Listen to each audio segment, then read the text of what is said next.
Welcome to Wholesale Hotline, where we cover everything to do with wholesale real estate. I'm Jamil Damji. I'm Brent Daniels. And I am Pace Morby. And together we cover the most important parts of wholesale real estate. Lead generation. Conversion of sellers into contracts. And dispositions. Guys, remember when you're watching this show, do us a favor and squad up in the comments. Make sure that you are liking and subscribing to the YouTube channels and in the Facebook group Wholesale Hotline.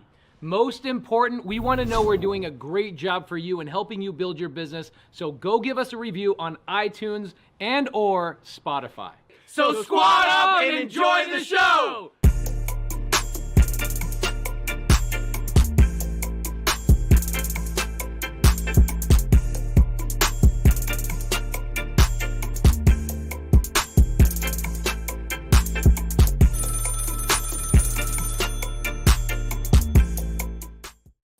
Welcome. Wholesale Hotline number 98. I am one of your two co-hosts for the day. I am Brent Daniels, Mr. TTP, Mr. Talk to People. And next to me, the man that does not need an introduction, but I will give him one. It is Pace, Sub 2 Maniac, Wholesale Maniac, buying commercial properties Maniac, Pace Morby. Pace, what's up, man? Bro, good to see you on here. I haven't seen you in a couple weeks. I am telling you, listen, with the break, the Christmas break, I haven't worn the uniform here in a couple weeks. I put it on after the gym and I was like, oh, we're going to have a good show tonight. This is it. I was missing it. So for everybody out there, what Pace and I would like to do here off the bat in the beginning here is really break down the three parts to wholesaling real estate, because that's what this show is all about. Wholesale Hotline is designed so that we can come out for the first 15, 20 minutes, give some really good instruction, give some really good thoughts about where the real estate market's going, what is the current climate of wholesaling real estate, how do we find the best deals, how do we get the best leads, how do we convert those, and then how do we make the most out of every single opportunity that comes our way. That is the point of this. So we're going to be breaking down the steps, the 3 steps to wholesaling, which really we're missing the biggest piece, or the best piece, in my opinion. Jamil Damji, he is out today, and he talks about exit strategy, and hopefully he'll be back with us next week. Is that right, Pace? Yeah, he'll be back. I had a good 45-minute call with him today. It's not COVID or anything serious. He just has been under the weather with the winter blues, basically like cold, cough, all that kind of stuff. Yep. So let me dive right in here. And I think that this is going to open up a lot of questions, because that's the point of this, guys. The first 15, 20 minutes, we give instruction. We talk about the climate of wholesaling real estate, and then it opens it up. This show really is for you guys to answer any questions or get some support and get some love. But also, don't forget that in the comments here, as we are going live, we want you to post where you're from, where you're doing business, so that you can squad up with people that have a similar brain to your own. I am telling you, this is the key. This is the key to being successful as a real estate investor, is be around other successful real estate investors. It is absolutely, that's why we do this as a team. That's why Pace, Jamil, and I do this together every single Monday, is to show what squatting up really can do, and have you guys make sure that you guys are squatting up in the section, in the comments section. So make sure we do that. And thank you, my Brittany. My camera quality is looking good. So let me go to the board, if you don't mind, Pace. Yeah, I would love to. Can I would just want to say a couple things real quick. Go for it. I'm currently learning how to fly an airplane. Yeah. Okay. Mm-hmm. Why is that important? It's important because as I'm going through and taking these lessons, I realize how basic things really need to be fed to us. Yep. And I remember a conversation I had with Tom Kroll, Brent Daniels, 2 years and 2 months ago, about if you can't teach a third grader what you're talking about, then you don't know it well enough. That's right. And man, you don't really pay attention to those things. You're like, sounds cool, right? But then you get up into a little airplane, your second lesson, and your pilot instructor says, all right, I want you to radio the tower. I want you to tell them your call sign, what runway you're leading up to. I want you to tell them what your maneuver you're going to say, at what speed, blah, blah, blah, blah, blah, blah, blah. And I have not felt that nervous since I had to call my first seller and ever have a conversation with them. Yep. And it jolted me back all the way back to when I was just learning. And I'm so grateful for that educator, the guy that I'm currently paying right now to be my pilot, because he's so patient with me. And then I remember I have to sometimes hear some of this stuff 5, 6, 7 times on what this mechanism does and what this does and what the yoke is and why it's not called a steering wheel. It's the same thing with wholesaling real estate, guys. Yep. There's a lot of terms that myself, Jamil, and Brent use day in and day out. And we've found in the last 3 or 4 months, there are so many new watchers of Wholesale Hotline, and we want to say thank you so much for that. But today's episode, we want to go back through the basics, and we want to really start doing that for the next couple of months, because we know what it was like when we didn't know what an assignment contract is. And I can guarantee you there's somebody in the live audience right now that does not know what an assignment contract is. I remember when I didn't know what a wholesale purchase agreement looked like. Yep. I didn't know where to find buyers. I didn't know how much to charge for an assignment fee. I didn't know the first line to say to a seller. And so Brent had a wonderful idea of starting all over brand new. So guys, please, even the people that are doing 10 deals a month, I know a lot of my students are in the side chat. Brent Daniels, TTP students are in the side chat talking about, hey, let's link up. Guys, don't sleep on these relationships. You've got a lot of people in the side chat that are doing 5, 10, some of them doing 15 deals a month. Wholesale Hotline is not only a great place to learn, it is a wonderful place to network with like-minded people. And that is what we call squadding up. So create a squad, develop relationships. People outside of this live stream are going to reach out and want to do deals with you. So make sure that as you're learning this information, we're going to go back to the basics today and for the next couple of months. Make sure you are writing down people's names, their cities, and how to contact them after the show. And the last thing I'm going to say, because Brent's going to run this show today, I'm going to kind of encourage and ask questions throughout the deal. Please do us a favor. Please. We've been doing this for 98 weeks in a row. 98 weeks in a row. We're almost on episode 100. Please do us a favor. If you are not subscribed to the YouTube channels, please subscribe, hit the notification bell so you guys know when we go live, obviously. But more important there, please do us a favor. I love Instagram. It's how I communicate with most people. Take a screenshot at some point during the show and tag Brent, tag Pace, tag Jamil. And if you know how to use Instagram, on Instagram stories, type the one thing you learned today. Type the one thing you learned today, a word, a phrase, a line, something, a tactic, and do us that favor. We want to get better at what we're doing here. We want to bring higher level education to you guys and information to you guys time in and time out. We need your help for that. So Brent, let's get back to basics, brother. And just on that note, real quick, a little housekeeping, guys. Pace, Jamil, and I met. We talked. We've been talking the last couple months about really doing something special with the Wholesale Hotline podcast.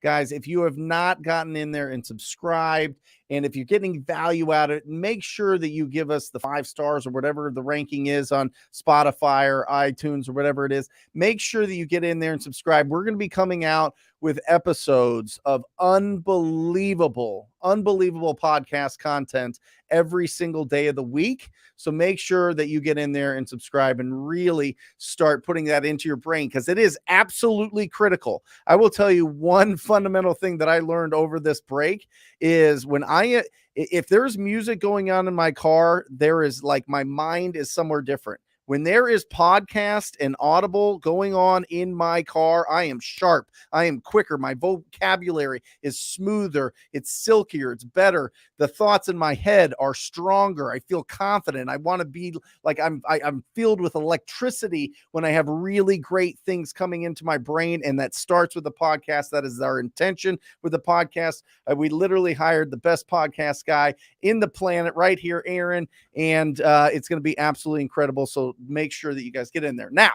Now let's look at this. There are 3 steps. There are 3 steps to a wholesale deal, to a wholesale business, to a real estate investing business. But because this is Wholesale Hotline, let's keep it very specific. The first step is lead generation. This is the engine of your business. If your business is a train, this is the engine that's going to start the momentum. It's going to start getting you down the tracks. Without leads, you have no business. Let me say that again. Without leads, you have no business. There's only 3 ways to find leads, to generate leads. All right, let's look at the board here. Can we switch it? You got the mic going? Right here. 3 steps. Step 1, lead generation right here. The first one, obviously, marketing. These are your mail. This is pay-per-click. This is bandit signs. This is anybody that you have to pay. You are paying money for them to call you. You're paying money to have a conversation with a property owner. That's marketing. This is very common. This is where people usually go to. This is where people that aren't really comfortable or don't really have a schedule to be able to be super, super proactive. This is the way that you start building up your pipeline of opportunities. It starts with marketing. You have to pay for people to call you. All right. The second way is referrals. This is where you build up a network. This is Jamil's whole business model, not whole, but a big chunk of his business model is getting referrals from real estate agents, from family and friends, from other investors. One of our best referring partners is in today's live stream. His name is Rylas Dana. He's a probate attorney, guys. Perfect. So if you guys, you'll see Rylas Dana right in the side chat. He's an advocate of the show, amazing guy, probate attorney. I've probably made $2-3 million from referrals just from probate attorneys. Referrals. This is with the referrals. You are going out there and you're building up your network so that they are bringing you those conversations. These are so powerful. As we build our business, it starts going from 90% getting business from marketing and prospecting to about 50-50 to try to get it to 80-20, where referrals are the source of your lead generation. That's where you should be going over a 5-10 year period. Maybe a little bit fast, but typically you have to build up a good reputation. Would you agree with that, Pace? It takes a bit. It takes a long time. And we're talking about referrals. Yeah. The challenge with the referrals too is you wrote the word wait. Yep. Which I really, really love. And what I liked about that is that it's inconsistent. Okay. You're going to sit there and wait for referrals because you can't control, if it's a realtor's business, you can't control their pipeline. Right. And so what you're doing is you're waiting for their pipeline to be full in order for you to have an opportunity. Whereas marketing on number 1, what I like about marketing, we also call this direct to seller. You're going directly to the seller through some form of marketing. Mm-hmm. That is your own personal pipeline. And that is the only controllable lead source in that is I can turn it on today and I can get a lead today. In fact, I could get a lead in less than 30 minutes is how fast marketing is nowadays. With a referral, you make way more money and it's way more fun, but it also takes a lot more time and consistency. That's right. And then you got prospecting. You got 2 main forms. You got door knocking and you got cold calling. You got picking up the phone.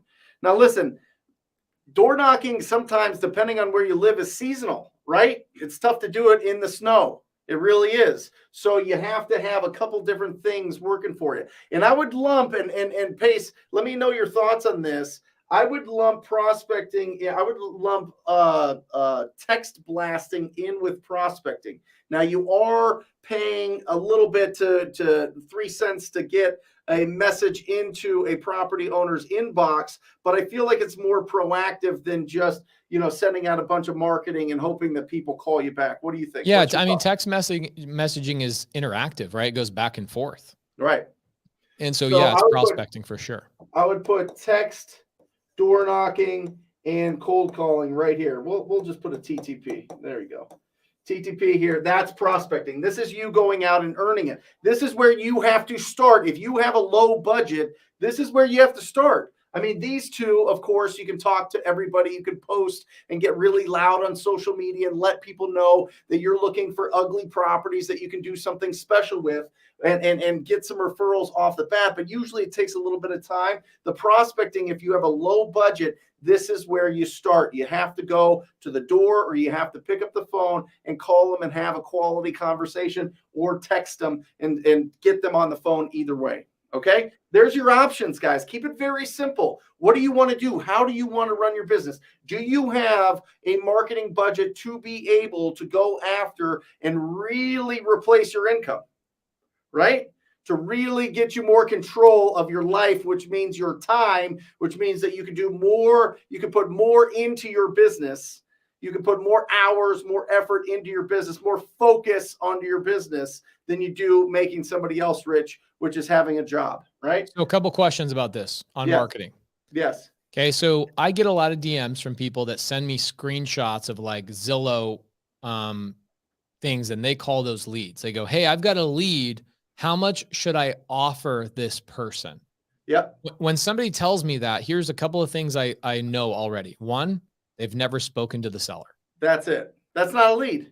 That's not a lead. So it's not a lead. You've never spoken to the seller and you don't even know what the exit strategy is. You just see a house on Zillow. Now, why, Brent? And I'm not saying going on Zillow is a horrible prospecting model. It just tells me a lot about that individual. It tells me they probably don't have any money. Yes. Or they haven't watched any of Brent Daniels' training, my training, et cetera. Right. And they're brand new and the only thing they know is Zillow. Yeah. It also tells me they're not a licensed realtor, because why would you go on Zillow to look for things, right? Mm-hmm. So I can ascertain a whole bunch of information just from that DM. So let me ask you this question, Brent. Yep. If I go on Zillow and I think that's a lead, what would you say to me immediately? Like, let's say, Brent, I send you a screenshot. Hey, Brent, I got a house on 222 Banana Street. Mm-hmm. And I think this would be a really great opportunity. How much should I offer this seller? What are you going to say to me? Well, it depends. The attorney response. Okay. It depends on if it's a for sale by owner or if it's on the market. If it's on the market, you're going to have a lot of competition if it's truly a deal. If it hits Zillow, that means that it's usually linked to an MLS, a multiple listing service, which means that an agent listed that property. If they listed it under market and everybody sees it, there's going to be multiple offers. So you have to talk to the agent and see how many offers they have. Now, if it's been on the market for 2 weeks, 3 weeks, there's no offers and it seems like it's a deal, it's not a deal. It's not a deal. Everybody has seen it. You're going to have to get that way discounted. Whatever you have there, if the property is over $250,000, I would offer 66%. If it's between $100,000 and $250,000, I would offer 50%. And if it's under $100,000, I would offer 25%. Go ahead, Pace. So on that, I want to highlight a couple of things, because this does happen all the time. And what I'm hoping to do is next time somebody sends me this in my Instagram DMs, I'm going to send them a link to this YouTube video and say, please watch this. Number one, you don't have a deal. You have a seller who is interested in selling. It doesn't mean you have a seller who is motivated in selling at a discounted price. Okay. This is Wholesale Hotline. Okay, we're not talking about creative finance here where you can pay full price. Creative finance is talked about on Sunday service. By the way, we had 600 live viewers last night for Sunday service. So thank you guys so much for tuning in. But we're not going to talk about creative finance. So as Brent writes this out on the screen, you're going to see exactly what you're going to have to offer to this seller who has their house listed on Zillow. And you're going to say, what? I'm going to have to offer them 50% of the value of their property? And you will then know why I deviated and went to this question, is because people listed on Zillow or listed on the market are not motivated sellers. Yeah. Typically, 99% of the time, they are not motivated sellers. So why don't you go through your diagram, Brent? No. And that's the point, Pace. I mean, you hit it perfect. For a wholesale deal, you need two things. You need motivation and equity. That's what you need for typically. Now, there's some, obviously you can do a sub 2 and wholesale sub 2 or a wholesale creative finance deal. Yeah, we can talk. We can do that on Sunday service. Right. But for the most part, if you want to get big checks, big chunks in so that you can replace your income, so that you can pay off debts, so that you can start buying some assets that's going to give you the cash flow that you want. I mean, everybody's looking to wholesale so that you can, one, do it full time, and two, so that you can build up a big portfolio of properties that you're building wealth on and getting passive cash flow. That's the goal that we all have. We've all read Rich Dad, Poor Dad. We've all read Think and Grow Rich. We've done these things, and this is how you get there. If it's at 250, offer them 66% of the after repaired value. Once it's fixed up, 100 to 250,000, 49, whatever, 50%, 100,000 and below 25%. That'll put you in a good position. All right. Okay, so let's go through that just real quick, because I want to make sure we want to be like on the same page here. Let's go through. I'm going to pull up Zillow just real quick. Yep. Okay, and I'm going to pull up some houses because this is what I imagine people are doing. Yep. Let's see. Let me do a little screen share if you don't mind, and we will share this and go right on Zillow. Go. So here I am on Zillow. Let's just go to current location. Let's let Zillow have my location. There's my house. I'm right here at my own house. There you are. Ooh, who's selling? Who's selling? What's going on here? Okay, so got some ballers around me, dude. People with $3, $4, $5 million homes, love it. So all these red houses are listed properties. Okay. Yep. These are houses for sale. So what happens a lot of times is people will go on Zillow. This is somebody who is inexperienced in real estate deal finding, and they'll come in here and they'll go, okay, I found a house on Zillow, and they pull it up and they see it's for sale. And they go, oh, it's a 3-bed, 2-bath. Okay. $490,000. It's listed on the market. You can go through here and kind of find out how long it's been listed and all that kind of stuff, but we're not going to go through that today. Right. Brent. Yeah. I have a house. It's $490,000. Yep. What should I have bought that for on a wholesale deal in order for this deal to be a deal? I would offer up to $323,000. And where did you come up with that number? 66% of that. 66% of that. Okay. So we're answering this question once and for all. By the way, no successful wholesaler does what I just did. Right. I just want to be very clear with you. If you are going on Zillow and finding listed properties and you're going after them and just offering 66% of their value, you will be laughed at. You will be ridiculed. You will be hung up on. It is not a good look for you. Okay. And why is that? Brent just told you the number one thing out of the two things you need in order to get a wholesale deal is motivation. Motivation. What is the problem? What is the problem? I did a 3-hour Zoom today. Okay. I'm training my transaction coordinator on sub 2 transactions, wholesale transactions, etc.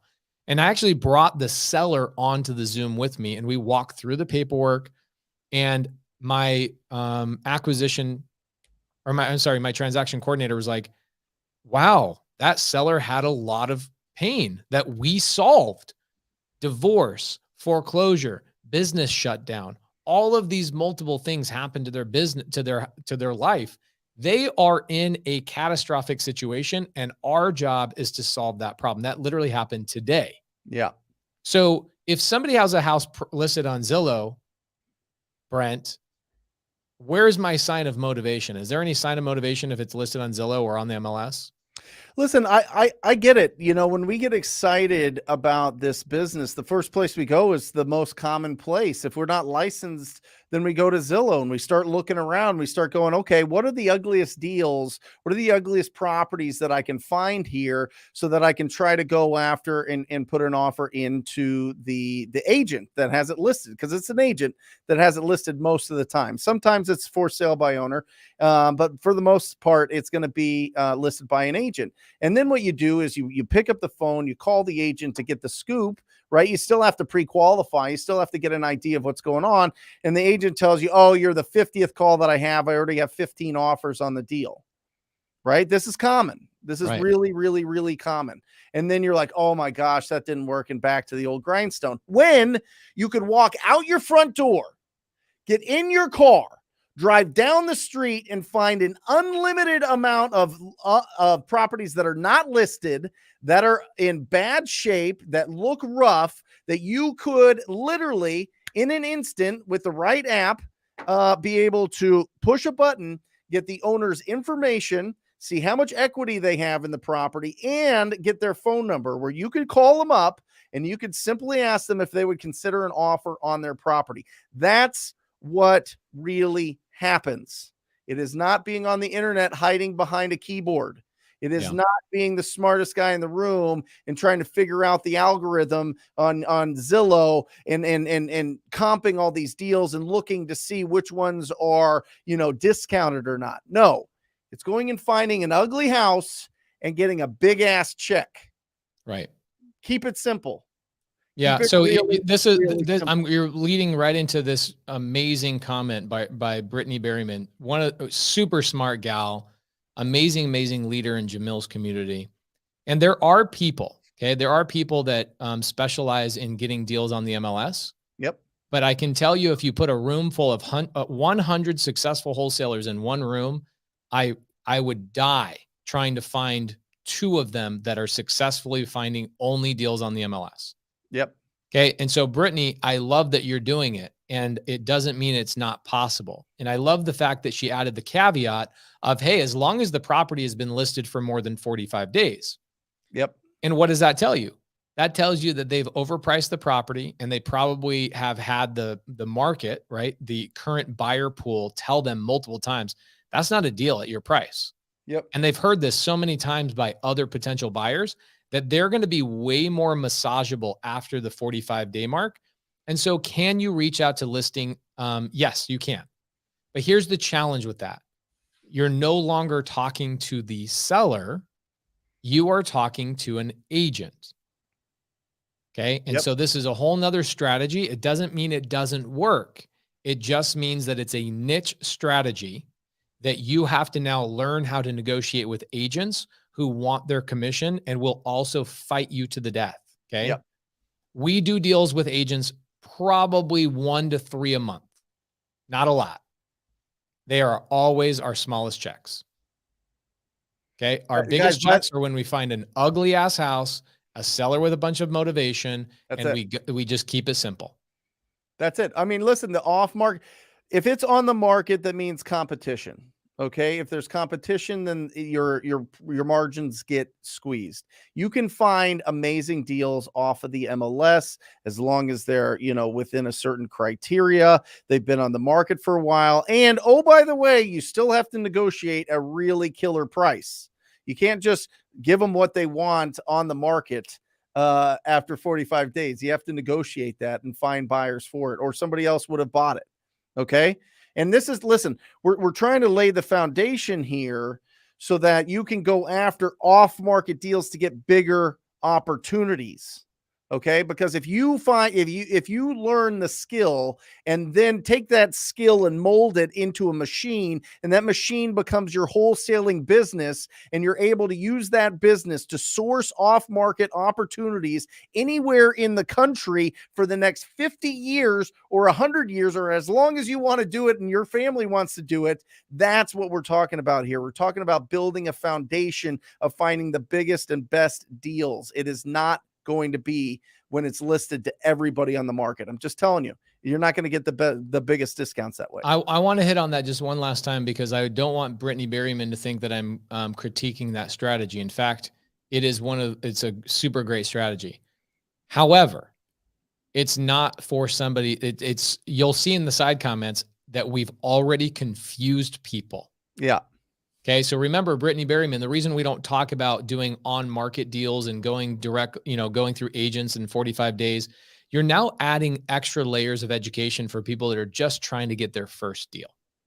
Okay. So by no means do we not think that strategy, is, a negative strategy. It just means keep it simple. If you're just trying to go get a deal, let's keep it so absolutely simple. Find a distressed homeowner, Okay. By either seeing a visually distressed property or find a distressed seller from a distressed or motivation list, right? Foreclosure is probably our favorite list. These people have a ticking time bomb. They're dealing with potentially losing their house. I can pull a foreclosure list off of, we use batchleads.io/wholesale hotline. That's what we use. We've done actual walkthroughs of exactly how to pull pre-foreclosures. We pull pre-foreclosures, guys. People that are going through foreclosure, call them up. That would be called prospecting. Yep. Right? Knocking their door, that would be called prospecting. Right? There you go. You find a list. So lead generation, you go out and you market them. You can send them mail. The problem with mail on pre-foreclosures is sometimes you don't have enough time for them to get the mail. Well, and they get an unlimited amount of mail. Right. So calling them, door knocking them, texting them is a better way to just get directly to that seller. So find the motivation, find an ugly house that needs your help, and get it under contract. Let's keep it super simple. That's it. That's it. I mean, listen, that's how you start building this thing up. That's how you start finding these opportunities. And if you do want to get deals off the MLS, you better be trained or they will eat you alive. You better be trained. That's all I got to say. All right, here we go. Let's move on. So 3 steps, lead generation. There you go. You can market for it, get referrals, or you can prospect. All right. It's all right there. That's how you find your opportunities. Even if you're going off the MLS, you're still got to call up a real estate agent, work it. That's prospecting. Boom. It fits all of them. Let's go to step number 2. Step number 2, conversion. Conversion breaks down into 3 parts. First, you have to pre-qualify.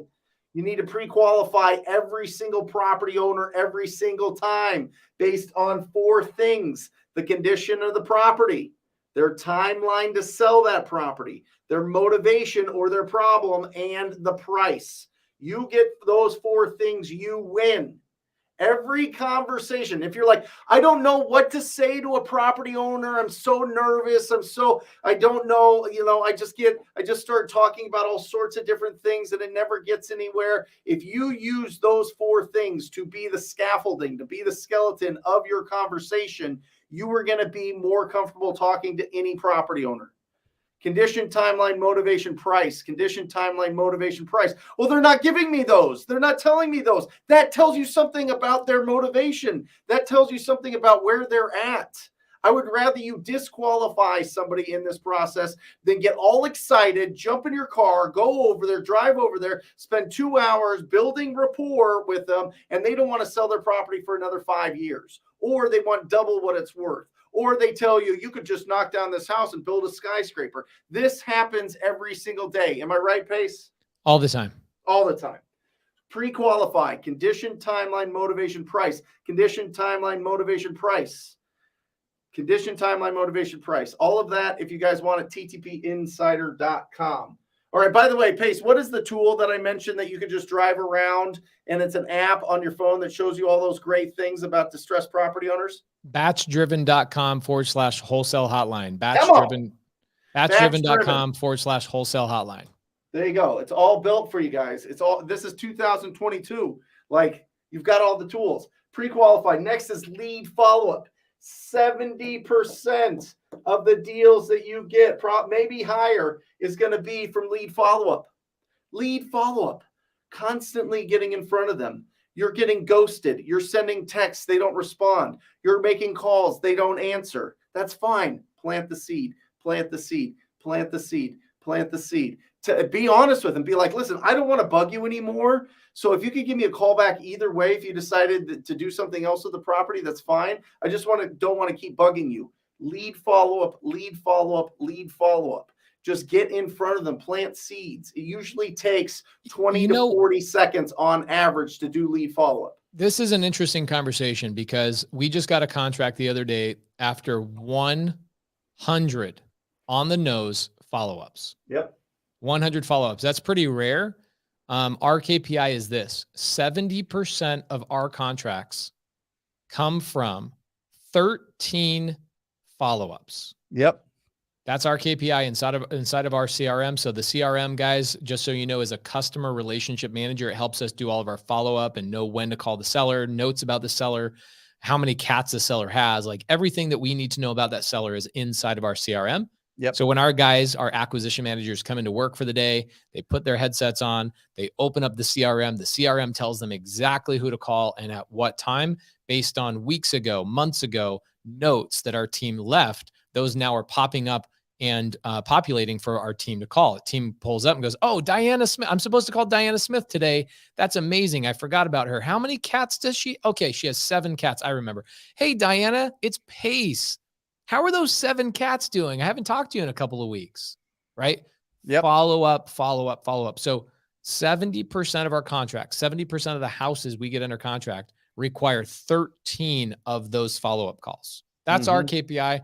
Brent's KPI, or key performance indicator, KPI basically just means something you can measure inside of your business. So the thing that I can measure in my business is I know that if my team says, well, I've called the seller 8 times, I already know they haven't called that seller enough. Yep. We know that 13 is 70% of the time is what we need, right? Pace, So why do you think people are scared of follow-up? because they're always afraid. I run into this all the time. They're always afraid of bothering somebody. Yep. Okay. Well, And I they're have afraid. one- They're afraid that they're going to bug them.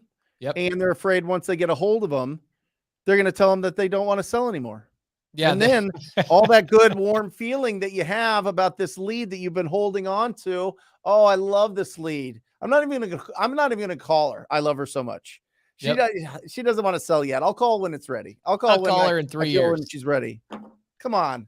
Yeah, we call that, guys, we call that one-itis. So what happens is a lot of people will ask us for advice and they'll say, hey, so I've got this one lead that I've been working on for 3 months. And I'll go, okay, 1 out of like 500 leads that you've got going on, or 1? They're like, oh, well, no, just 1.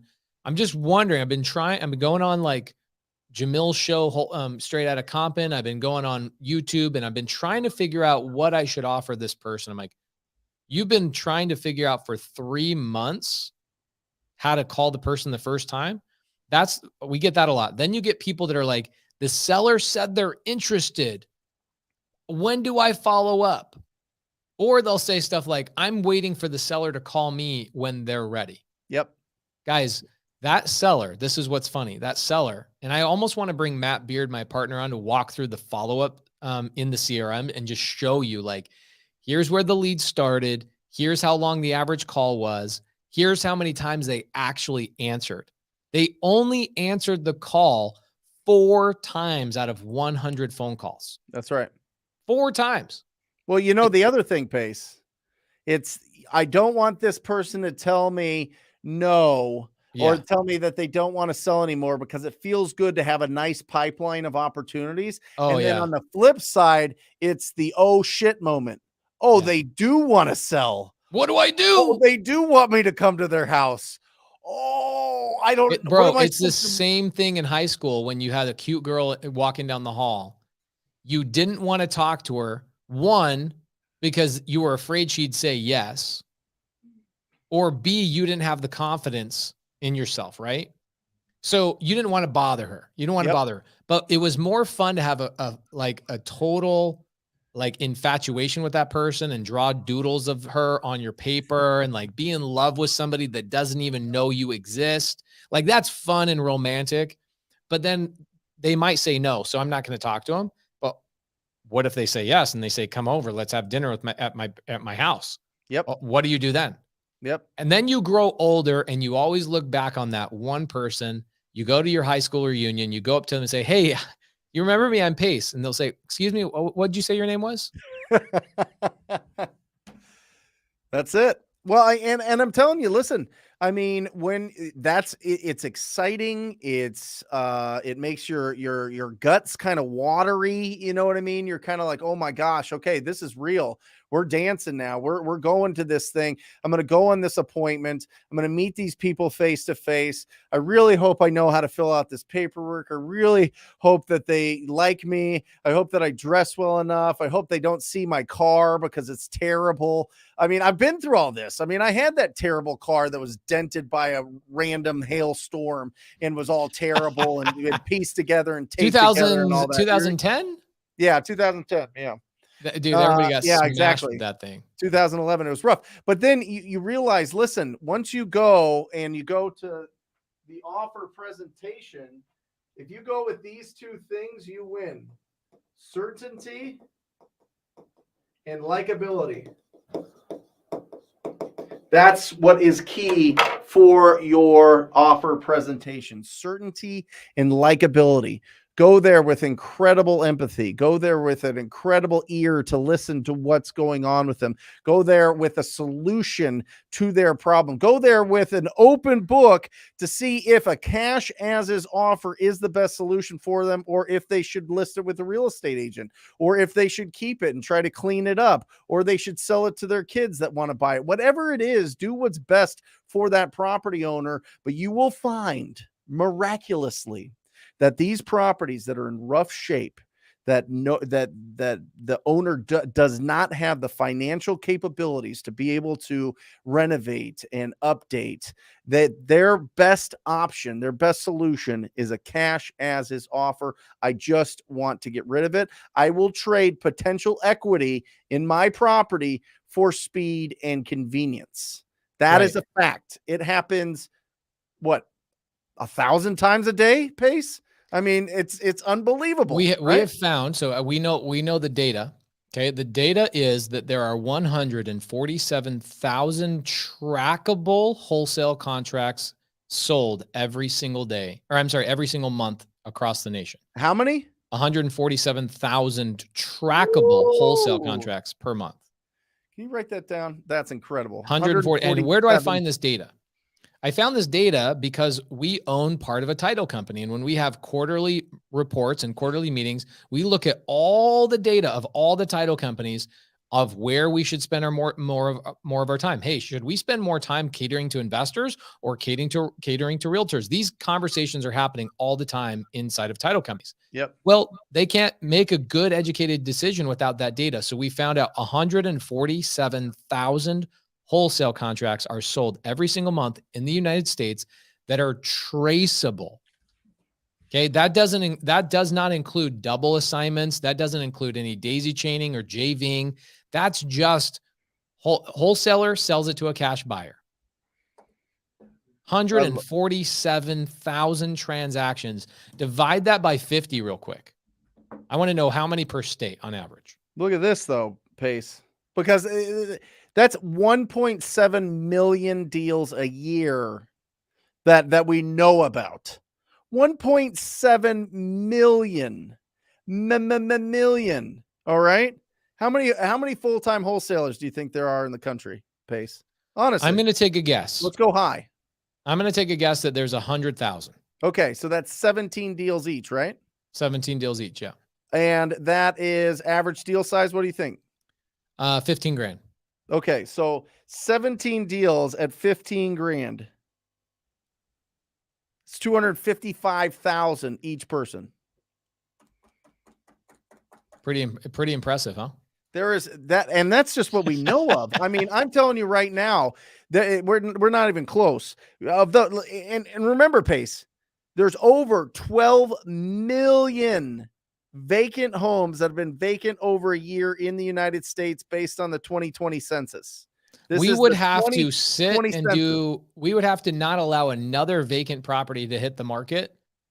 And it would take us 6 or 7 years of 1.7 million transactions to get all the way through those. Right. Without any other ones going vacant. Exactly, dude. Right, exactly. Let's move on to the last part here. Real quick. I want to answer this question on the pre-foreclosure real quick, guys. Yep.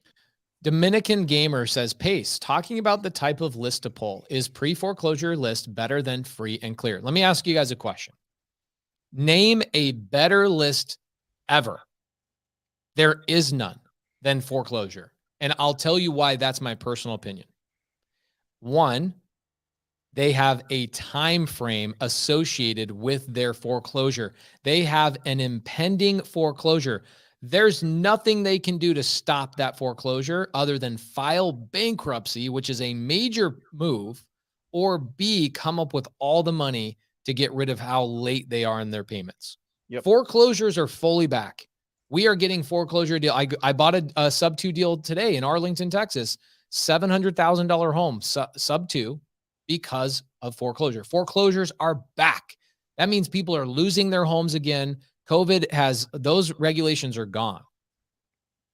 If somebody owns their house free and clear, do you think they have a time frame to sell? Are they worried about selling next week, next month, next 6 months? Versus the person that has been told and an actual document has been taped to their garage door or their front door that says the sheriff is coming to take your property, and made sure that your entire neighborhood knows that you're also in foreclosure. That is pain and motivation. Yep. Now, are there deals in a free and clear list of sellers? The answer is yes. Absolutely. But if you're somebody trying to get your first deal and you want to get a deal right now, like today, tomorrow, I would suggest go after foreclosures. Now, last thing I'll say before I get Brent back to this amazing presentation, because I think it's a great breakdown of what wholesale really, this 3 steps. On Sunday, what I told, because I have a lot of people that have come from the Bigger Pockets podcast I did in November, of like come into my world, and they're all showing up to the Sunday service podcast on Sundays. I told them that I want to incentivize them to squad up with my students, TTP students, Jamil students. So I'm going to buy a $1,000. I'm going to pay $1,000 on a foreclosure list with my money, and I'm going to give it to the audience if they squad up with each other. So they have to get it from each other. It's going to be like a crowdsourced list. I'm going to spend $1,000 to get that list. That's like 5 states worth of foreclosure data per month. Okay. 5 full states. So I'll show you guys what we're going to do is we're actually going to show you guys how to pull a foreclosure list. It literally takes 3 minutes, and I'll show you how to get the information, and I will share it with the audience live on Sunday service this coming Sunday. Okay. So Look at Jerry Norton popping in here.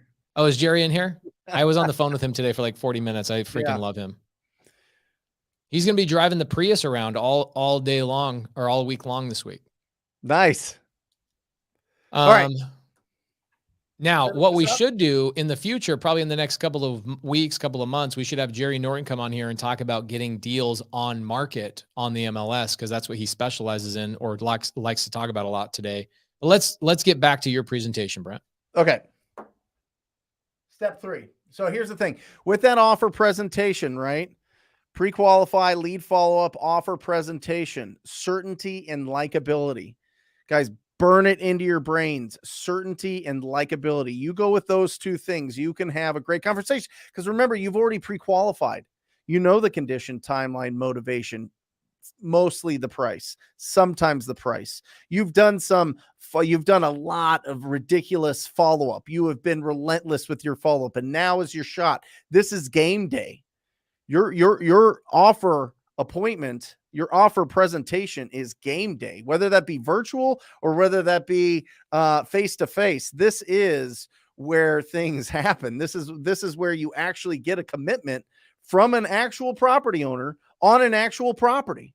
This is super, super exciting. You've done all the work. You've made all the calls. You've pre-qualified them. You've followed up with them. And now the offer presentation, make sure that you're getting advanced agreements before you go out on that appointment, right? Pace, before I come out tomorrow, if the price is good and the terms are fine and you want to work with me, is there anything stopping you from signing the agreement when I come over tomorrow? Right? And Pace could say no. Pace could say yes. Pace could tell all these other things. At least you know before you go on that appointment what the objections are. You have to get advanced agreements. You have to ask them the question: is there anything stopping us from doing business and putting together the purchase agreement tomorrow when I come over at 1:00? Yeah, Brent and I learned this the wrong way. Which means that nobody was out there on YouTube and blowing this up when we were learning. Now, Jerry Norton was like probably the best and first guy on YouTube that really started crushing it, him and Sean Terry. Yep. But the thing is, when we went on our first appointments talking to sellers, we would just go to any old appointment. Yep. We had to learn the hard way, right? And you learn the hard way by going out there and wasting your time that they weren't even serious about selling the property. Yeah. So guys, we're saving you a tremendous amount of time. The way I usually say it is very similar to Brent, but I'll typically use a third party, whether they exist or they don't. What I'll do is I'll say, hey, Mr. Seller, or I'll say, hey, Brent, so tomorrow I've got like 7 appointments. I'm actually going to move a couple of them to the side to make sure I come and meet with you and make time for you. If I move those other appointments to the side and postpone them, are you ready to move forward, or should I just keep those other appointments in place? And what I just did is I added credibility. Yeah. Right. I added credibility that I have other appointments. Other people are meeting with me. I'm a busy guy. I'm a popular, busy guy. And so they'll say, oh, no. Yeah, come meet. I want to talk about the property. Okay, perfect. If I move these appointments over, is there anything that would keep you from moving forward with an agreement that we could strike a good price on for both parties? Oh, no? Okay, perfect. Awesome. Because these other people are facing foreclosure. I think they're okay if I push them back 10, 15 days, but I just want to make sure that if I do, you and I are ready to move forward. All right, perfect. I'll see you tomorrow. Advance agreement. Advance agreement. Guys, play around with it. Write a few down. If what I say makes sense and you feel comfortable and confident working with me, is there anything stopping us from moving forward and putting together the agreement? Any of these things, play around with it. Use your personality, use who you are. You know what I mean? Try things out, make it feel like authentic, make it feel like you. Don't make it me, don't make it Pace, make it you. Whatever you say. Hey, when I come out, are you ready to sign a purchase agreement with me? You know what I mean? Like, try it out, start from there and then build on it. You know what I mean? Just don't go out blindly without knowing the objections. If they're like, no, I have to pray about it. No, I have to talk to my husband about it. No, I have to put it in front of my attorney. Don't you think that having more information is better? Always, always. There you go. Awesome, guys. So there's your offer presentation. You go there, take the pictures, do the whole thing. TTP Insider, guys, if you want like a breakdown of the perfect offer presentation, you can check that out. All right. Here we go. The last part, exit strategy. This is for all real estate, right? This is real estate investing. All this is all 3 steps to being a real estate investor. It's all the same. We're just putting it towards wholesaling in this show. Exit strategy right here. What are you going to do? You're going to wholesale it, which means that you're going to assign it. You're going to assign your rights to that property to purchase that property, right? You've got a contract, and that contract, some people will pay you to give them your contract. That's what assignment is. That's what a traditional wholesale deal is. Number 2 is, are you going to flip it? Are you going to actually buy it? Are you going to close on this deal? I don't care if this is a double escrow, a double close, or if it's just a traditional, I'm going to buy it, clean it up, and sell it. It's a flip. Or are you going to hold it? These are your 3 options. They fall in here somewhere. Whatever strategy you have falls in here somewhere. You're either going to sign it, you're going to flip it, or you're going to hold it. And then you decide what you want to do. But if you're on here because you want to do your first wholesale deal, you want to build a wholesaling business, focus on this. Focus on this. And I will tell you right now, that is my word for the year, Pace. All right. Last year was get loud. This year is focus. And let me hit you with this because you are the creative guy. Can we split screen this so that we're both the same side? Here we go. So let me ask you this, Pace, because this is I have seen this be one of the biggest challenges that people face as they're getting started. Is there's so many different ways to make income in this business. There's so many different strategies. There's so many different ways to do this. But I will tell you this, and Pace, just you could totally destroy it. You could totally agree, whatever you want to do. This isn't prepared between Pace and I, but I truly believe if you are looking to wholesale real estate, if you are looking to get out of your 9-to-5 and replace your income with real estate, you need to focus on ugly houses and big checks. And that's it for the next year. I don't want you building your portfolio. I don't want you doing any kind of creative. I don't want you flipping properties. I don't want you to do any of it. I just want you to find ugly properties and get big checks and build that foundation of sourcing discounted properties. Now, you will not have all of the tools in your toolbox. You will not be able to go in and pull out any kind of different strategy for every single property owner and win all the time. But I will tell you this, you will have more money in your account than you ever have if you focus on ugly properties and big checks. Pace, tell me your thoughts. I agree with all of that.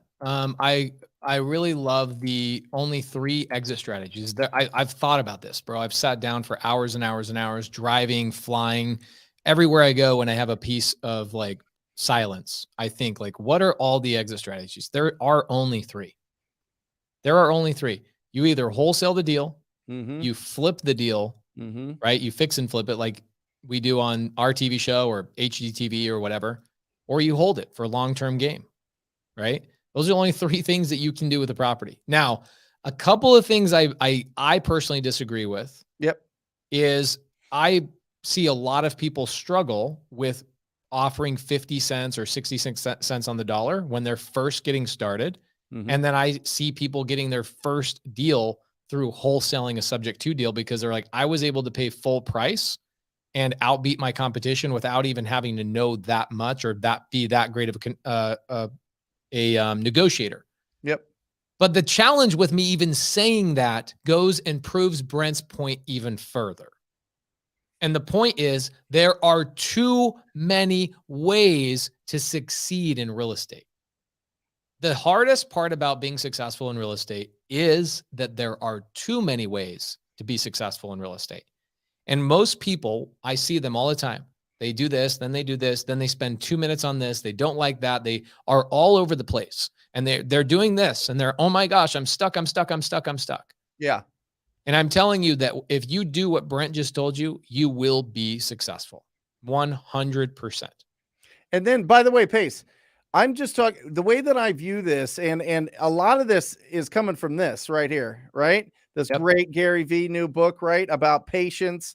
And I really believe that if you're starting out your first year in your mental apprenticeship of understanding all the terms and building your network and surrounding yourself with people doing this business and all of that, if you just focus on ugly houses and big checks, one, you can replace your income and go to this business full time. 2, you're going to be very disciplined in finding opportunities. Okay. And 3, then you start building a company that sources, you start turning that into a machine that is feeding you and building and finding these deals over and over and over. Then when you have that opportunity and that staff and it's running and things are going well and you're getting big checks, then you start getting, whoa, what's going on with this? What's going on with commercial deals? What's going on with development? What's going on with luxury flips? What's going on with Airbnbs? What's going on with all of these things like you and I are into at this point? But I'm just telling you, if you're just getting into this, I think for the first year, you should focus on ugly houses and big checks. I really do. And I think that you're going to win. Yeah. Lorraine Phelps, great comment, great question in the side chat. Thank you so much. She says, well, what about lease options? Isn't that an exit strategy? So let's break that down for just a second, Lorraine. In order for me to actually, I can only guess what I can do with a lease option. I can wholesale a lease option. Okay. So I can go to a seller, I can get their home under contract with a lease option, and I can wholesale a lease option. Or I can go to the seller, get the house under a lease option contract. I can renovate the property and sell it on the open market, which is flip a lease option. Yep. Or I can actually hold that lease option long term. It doesn't matter what the deal is. Sub 2, same thing. Okay. Buying a house creatively, I can either wholesale it, I can flip it, or I can hold it. Those are the only 3 things I can do. Yep. Okay. Those are the only 3 things I can do. Even dirt, same thing. Okay. I get a piece of dirt. I can wholesale that dirt to another developer, or I can flip that dirt by renovating or putting a building on it and selling it to the open market. Or B, I can put a building on it and hold that building or hold that dirt indefinitely, right? So again, there's only 3 exit strategies: wholesale the deal, flip the deal, or hold it long term. That's it. That's how you make money in this business. 3 ways. It just depends on what your strategy is. I just think when you're starting out and you don't have a huge budget, you need to make cash. You need to stack big checks. You need to be able to have a healthy, heavy bank account, and it puts you in the driver's seat. It gives you more control. You are less stressed out and have less anxiety when you have $300,000 sitting in your account. You just do. I'm just telling you. I'm telling you from personal experience of having that, losing it, having it back, the whole thing. I'm telling you, if you focus and you truly want to be a real estate entrepreneur and you want to do the creative and you want to own real wealth, I mean, really build wealth and own real estate in this country where, by the way, there's only certain places in this country. Most of this country, nobody wants to buy. There's only certain spots that people want to buy, and they're always going to want to buy it. So when you buy into those things, it's long-term wealth. It'll always be in demand. But to be able to do that, you start really replace your income so that you can go full time into this and really build a business and scale from there and do amazing things like Jamil and Pace and I have been able to do. And it keeps you away, Joshua, from shiny objects. Absolutely. Ugly It's the easy button syndrome. Check. Everybody's always looking for the easy button. Okay. And what's so funny is, do you think Elon Musk or any of these big time baller billionaires, do you think they're ever looking for the easy button? No, they're actually looking for the hard button. They're looking for the things that other people are not willing to do and solving problems that other people have never solved before. They're taking on challenges that other people simply don't want to do because that's where the big money is. And it's the same thing with wholesale. Solving other adults' problems that are in foreclosure, divorce, bankruptcy, or whatever is a challenging proposition, but it's also why Brent Daniels' average check size is well over $20,000, $30,000, $40,000. 42, yeah.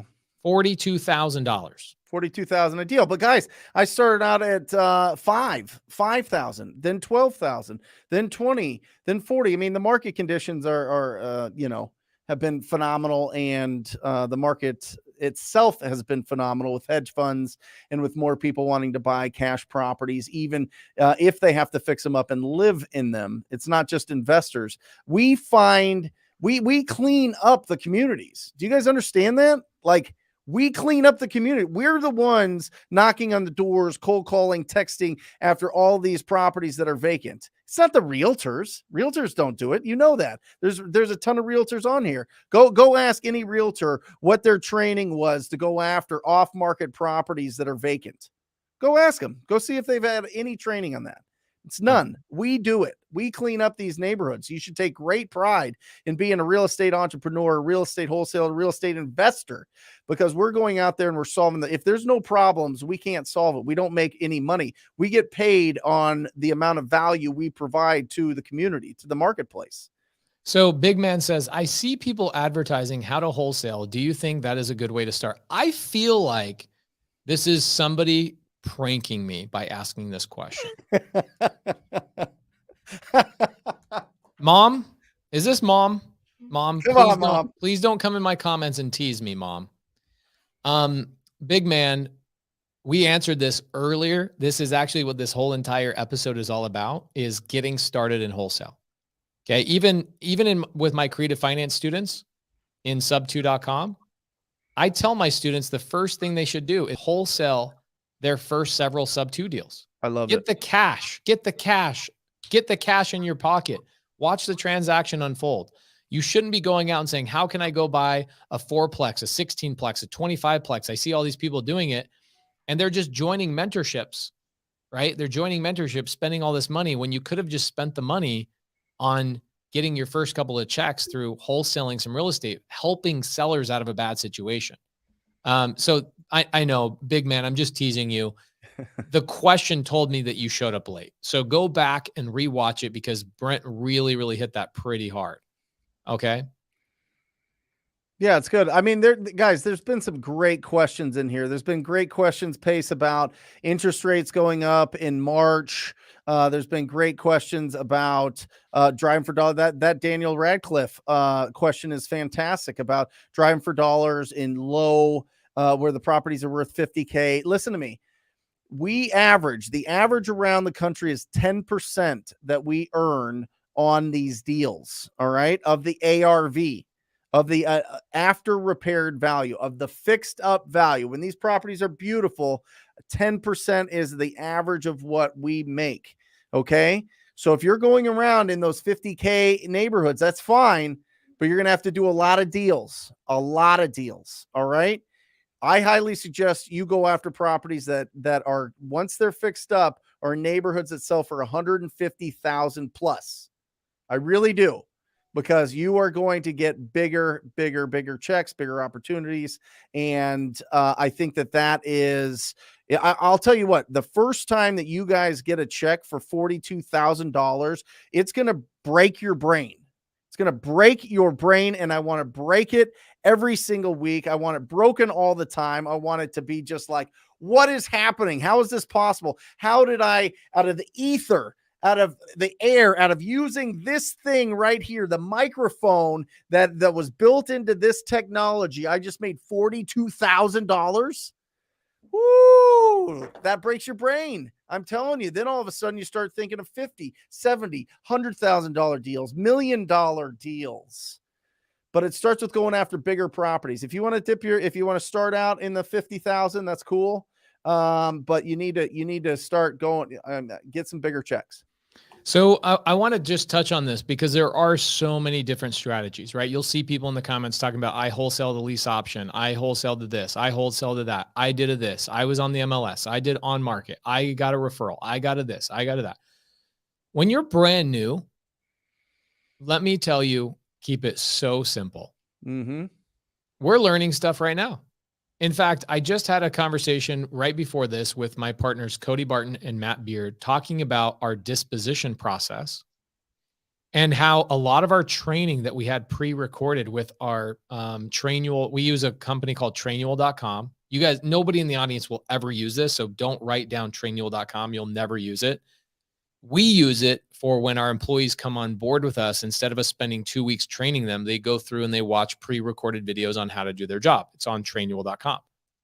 So I'm sitting there talking about, wow, we need to go back through and re-update all of our training for the disposition job. And the reason being is because things change. The industry changes. COVID basically made it so foreclosures were hard to get for a little bit. And you're learning things all the time. Okay. The number one thing you need to focus on is one activity. Go out and find a wholesale deal. Go out and find a wholesale deal. Yep. By finding people with pain. So foreclosure, they work right now. Stop trying to learn every single strategy. Stop trying to learn everything. Get your hands on a transaction.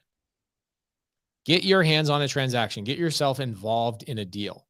And the way you can do that. Now, I don't want to sidetrack, and I'm not going to. So I'm going to tell you, there's a lot of people that are afraid to call sellers. There are a lot of people that are afraid to text sellers. There are a tremendous amount of people afraid to door knock and go after sellers that way. They'll just drive around neighborhoods. They'll use batch driven till the day they die, but they'll never actually reach out to sellers. Why is that, Brent? And how can I overcome that fear? Is there a script? Is there a process? Is there training? What is there? Yeah. First of all, let's give it up for Eric here. 40K deal. Congratulations, Eric. That's incredible. There you go, buddy. That is phenomenal. The reason, Pace, is we're not used to it. We don't have reps talking to strangers about real estate. We don't. That's why we're scared. We're scared because we think that we're going to say the wrong thing, or we're going to get rejected, or somebody's going to get mad at me, or I'm going to interrupt their day. Yes. Yes, you will. And yes, you will have to talk to personally. You're going to have to talk to 199 people that will tell you some of the most awful things, not terrible, but they will reject you. 199 people out of 200, but you will do a deal. If you talk to 200 people, you should do one deal unless you totally screw it up. If you talk to 200 people, you will do a deal. That's just the numbers, guys. I mean, listen, we've been doing this a long time. I've been tracking people for a long time. I've had a coaching program for the last 5 years that taught people how to pick up the phone and communicate effectively with property owners. Okay. I understand that if you talk to 200 people, you will get a deal. Now, are you willing to have thick enough skin? Are you willing to put your goals in front? Are you willing to put your ambitions in front of your fear of rejection?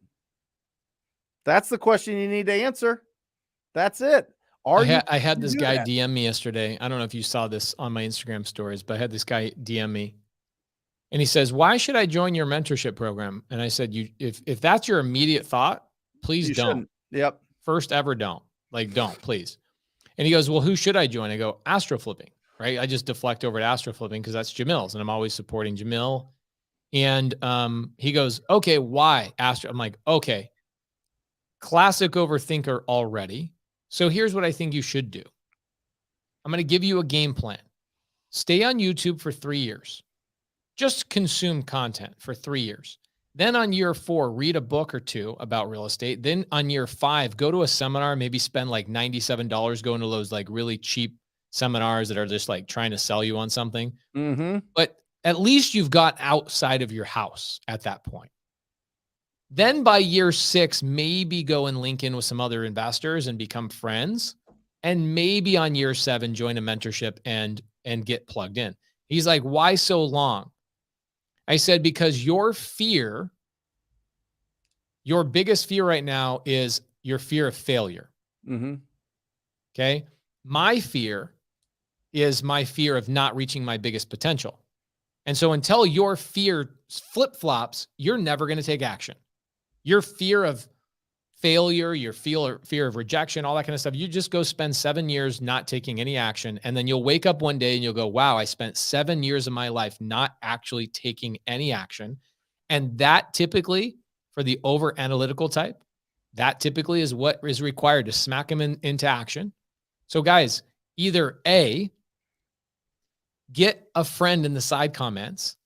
People that are doing deals, there are hundreds and hundreds and hundreds of people in the comments right now that are willing to become your friends. Squad up, as we call it.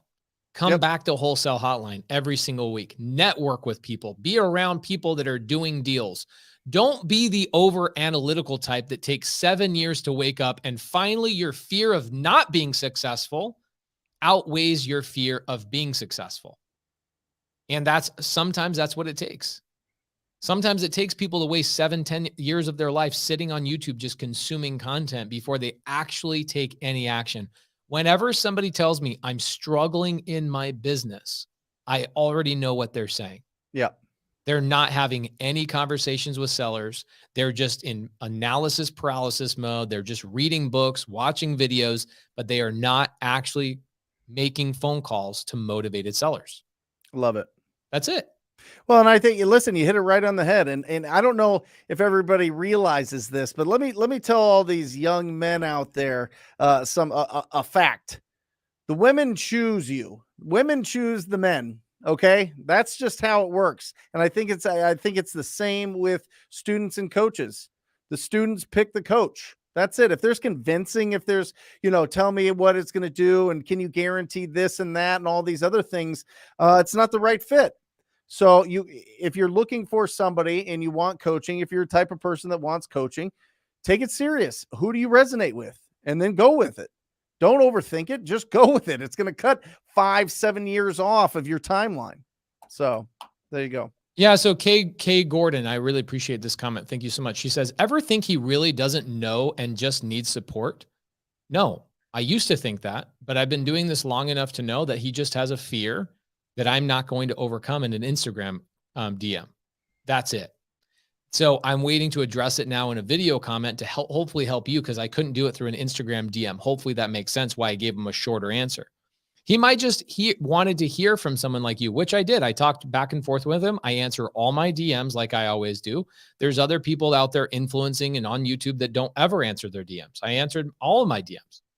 And I did answer him. And he finally said, oh my gosh, so what should I do? And I go, join a free Facebook group and make a friend. Make a friend, squat up with somebody. If you're that fearful, which is perfectly fine, we all have fear of something. Okay. Mine is fear of success. I'm fearful that I will get that. The pretty girl will say yes to me. I'm afraid of that. Okay. I have to overcome those mindset issues just like everybody else has to overcome their mindset issues as well. But we can't do it on our own, Kay. So the advice I gave him was go join a free Facebook group and make a friend with somebody who is actively doing this business and get around that energy. Okay. And one of the best places to do that is my Facebook group. Jamil has a Facebook group. Wholesale Hotline has a Facebook group. There's so many free Facebook groups. But guess what else? I can't force you to get on the phone with somebody in that free Facebook group. You still have to take action. You still have to take action. That's all there is to it. Al Edmondson says, according to Brent, if we only use the trial they offer and we only have to make 29 calls a day, we will get a deal. Super KPI. Awesome. Not calls, conversations, not calls, conversations. There is a big difference. Conversation with the actual owner, and you're going to get about a 7 to 10% contact rate. So you need to make 300 calls to talk to 29 people. Okay. There's a big difference there. And somebody put in, well, I'll just hire a VA. Do it, but it's not going to work. I'm just telling you, if you do not put in the work, if you do not build the skill of talking to strangers about real estate, it's going to be very difficult for you to build a strong business. I am telling you right now, if you skip that part, if you don't talk to at least 1,000 property owners yourself, there's going to be bigger, stronger, faster, more proven, more experienced investors that are going to beat you to deals. Yeah. So Dominique says, hosting a watching party in my living room right now. Can you throw this comment up on to show the love for our group? Absolutely. So a couple of things I want to point out to you guys. If you're brand new, good to see you in here, Rob Robbins. If you're brand new and you're fearful of spending money, you're fearful of going out and calling sellers and losing money or something like that. I hear that a lot. A lot of people are like, my wife doesn't want me to lose money spending our family's money on lead generation. I'm like, okay. Have you ever thought about maybe working for another wholesaler? Working for another real estate investment company? Love it. Guys, I get a lot of people, legit. I have people that will join my mentorship just to link in with my students and work for them. I have a student named Munif. He got second place in the Closers Olympics recently. Munif started hiring other students who were saying, I just want to plug in. We have a student that is a full-time nurse. They have a full-time job. And they go, I'm not ready to run my full-time business, but I want to get reps in. I want to be on the phone and I want to be able to be involved in other people's transactions. Boom, gets his first deal in 2 weeks working for somebody else. Yep. So guys, working for somebody else, that's why sometimes you squat up with other people. You squat up with other people so that when it comes time to raise money, you got partners. When you need somebody to sell a deal for you, you got partners. When you need somebody to plug into and you need to work for somebody, you got partners. There's a major reason why we do this live. We want you guys to actually communicate and squat up with each other. I love it. You know, listen, and I think that, you know, if you do join somebody else and you do want to learn it, provide as much value to that company as possible. Even if you feel like you're not getting your fair share, they give you 10% of the deal or whatever else, and you see these big deals and you're like, oh, well, I need to get more of that, and you quit after 6 months. I think it's a big mistake. I think stay in the saddle at least a year. If you're going to commit to working with somebody, at least a year, if not 2. I mean, I say this all the time, and it's real, and I'm serious. The place that I get my hair cut, the apprentices there that hope to make 75 grand a year cutting hair have to sweep hair, wash dirty heads, clean all the stations for 2 years before they're allowed to cut anybody's hair professionally. I mean, they have to do all their training and everything else, but 2 years, and people love it. People can't get it. There's a line. They've got a waiting list for this place. And we're talking about making 10 times that amount. Woo! We're talking about making more than surgeons, attorneys, CEOs of major corporations. You can make more than that, and you just want it in the next 30 days. Come on, put in the work, build the skills, discipline. It was build the interesting. pride Monique in your Walker, work. on Monique Walker's episode, she said the same thing, right? Like Yeah. Monique Walker making 7 figures or more per year. 7 figures, not 6. Mm-mm. Guys, Eddie 7 knows. figures Eddie is the new Charger. 6 figures. Let's freaking go. Yep. Okay. She's sitting there working 4 hours a day, but it took her years for her to get there. You guys have to understand, this business is truly a business that you can make as much money as an NBA player. Yep. It is crazy what you can make in this business. All right. Yep. Well, not only that, Pace, but listen, this is a game that you could play until you're 80, 90, whatever it is. I mean, you could have true generational wealth. Dude, my 14-year-old son is getting his first rental in 2 weeks. We're going to have his first rental. I love it. I love it. How is he getting that rental? Crazy. Him and I have a little side business. So he got his first not his first sub 2 deal. He got his first wholesale deal about 2 months ago when I was teaching him how to do it on live. Okay. 14 years old. He was 13 at the time. 13 years old. Got his first wholesale deal, got a second wholesale deal, has enough money to pay a down payment on a sub 2 deal. And he's buying a deal in West Valley that we're going to turn into an Airbnb. Love it. So he's not old enough to hold that in his own LLC. So we're putting it into a family trust, and he'll have his own Airbnb. My son, by the time he's 14, will probably have $25,000 a month in residual income before he even graduates high school, every single month. Okay. But he got it by wholesaling his first couple of deals. That's how he got the cash.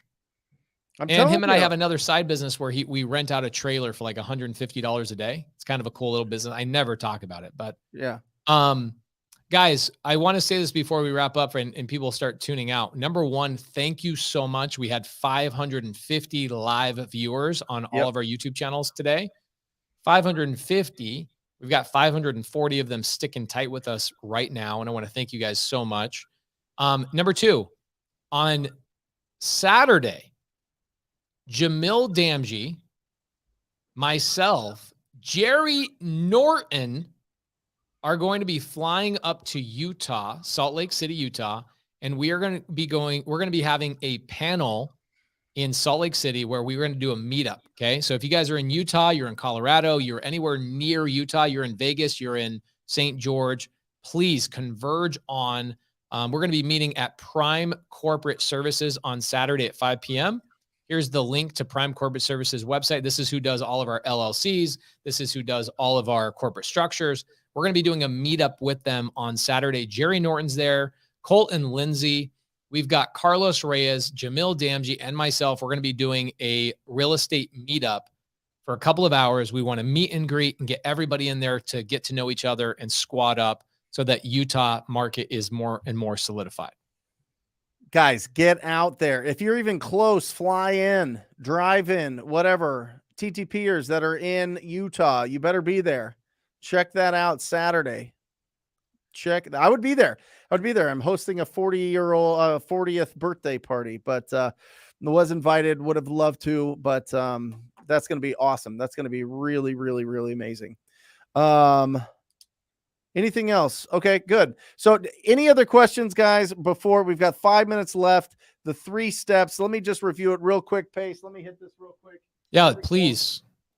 Number 1, lead generation, marketing, referrals, or prospecting. There's your options. Marketing, referrals, or prospecting. What are you going to do? Do you have a budget for marketing? No. Do you have a bunch of people sending you deals? No. Oh, you gotta pick up the phone and be proactive. Come on, homie. You got to pick it up. You got to get after. You got to push down that fear of rejection and put on your little blanket of courage and get out there and start talking to people. Okay. Number 2, conversion, pre-qualify, condition of the property, timeline to sell, motivation, price, lead follow-up. Here's the secret to lead follow-up. Just do it. Nike swoosh. Boom. Just do it. Just do it until they tell you to stop doing it. And number 3 is offer presentation, certainty and likability. Stand tall, have posture, right? All right. And number 3 is exit strategy. Wholesale it, you assign it, get those big fat checks. Flip it, also big fat checks. Hold it, long-term wealth, right? There's your exit strategies. Assign it, flip it, hold it. That is real estate investing in 3 steps. Guys, don't overcomplicate this. Don't overcomplicate this. People are complicated enough. The emotions that you're going to deal with are going to be complicated enough. The process to get it from start to finish, a lead to income, to money in your account, to that wire that the bank, boom, hits your account, and all of a sudden you got $33,500 more in your account. That's the simple part. The tough part is the working with the people, working with the emotions, going through that. Keep the business simple. Focus on your ability to be versatile with different personality types that you're going to be dealing with, and you will be absolutely unstoppable as long as you talk to enough people. That's it. It's a numbers game. I got a question for you. Yeah. If today I learned what wholesaling real estate is and the 3 steps of real estate wholesaling, what should I learn next week? What's the topic I should learn? Should it be pulling a list? Should it be what are the top 10 lists? Where to find those 10 lists? How to make my first cold call? Like what should be the next thing I should learn? I think, listen, let's leave it up to the audience. I mean, to me, everything starts with building a pipeline of leads. If there's not enough leads, if there's not enough, oil in that engine, coal in that engine, whatever you want to call it, if there's not enough leads to go in there, there's not enough fuel. There we go. There's the word I was looking for. Fuel in that lead generation. You're going to be stuck. You're going to be stuck. So I think next would be, well, we've got comping. That's interesting, but how do you comp if you don't have leads? So I agree with that. Jamil, everybody, all 3 of us have different opinions because it's our specialty. Yep. And Jamil is always going to say, well, you got to learn the value of the property before you ever call a seller. And I say, why not?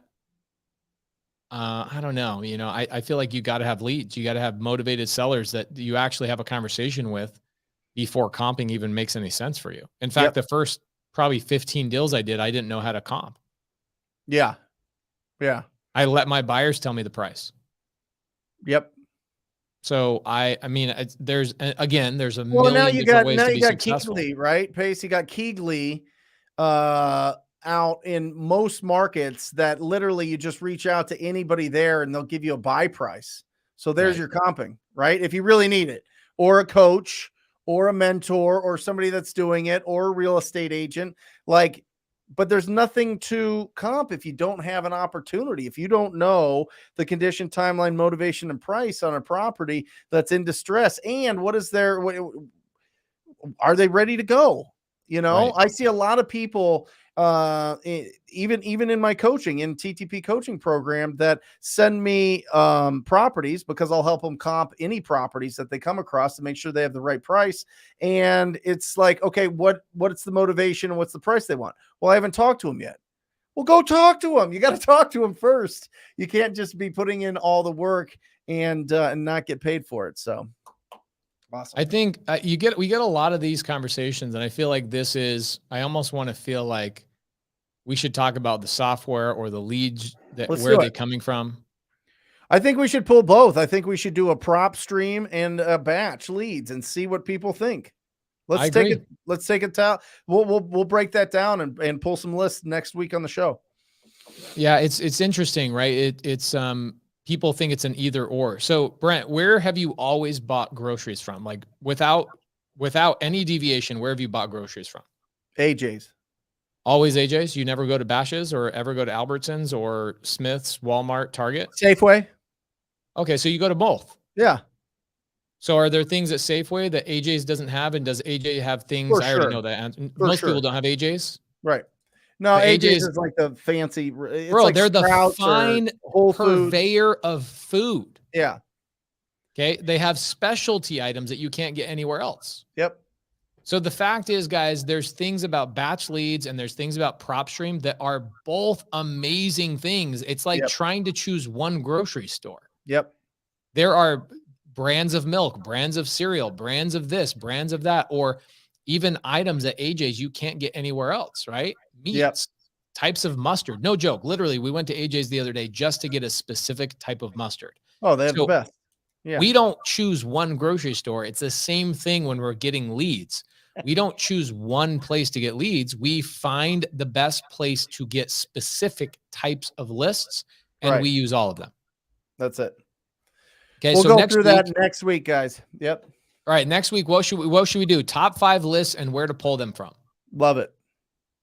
Top 5 lists and where to pull it from next week, guys. If you guys have, if this is your first experience here, obviously we have it on Pace's YouTube channel. We've got it on my YouTube channel. We got it on Jamil's YouTube channel. We also have it if you just want to listen through Spotify or iTunes at Wholesale Hotline.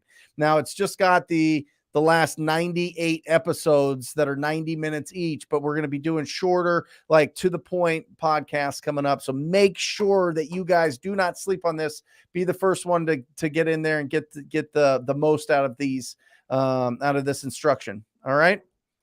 Awesome. Guys, thank you so much. We will see you next week on Wholesale Hotline. We will end up having, I'm going to tell you right now, we've got Jerry Norton coming up on an upcoming episode of Wholesale Hotline. Yep. We're going to be talking about wholesale regulations, what the industry is going to be looking like in the next couple of years. It's going to be a fun couple of hour and a half with Jerry Norton, one of the OG, amazing people. Still somebody I look up to. I follow this dude, chase this dude, personal friends with this dude. He is unbelievable and epic. We're going to have him on as a guest here in a couple of weeks.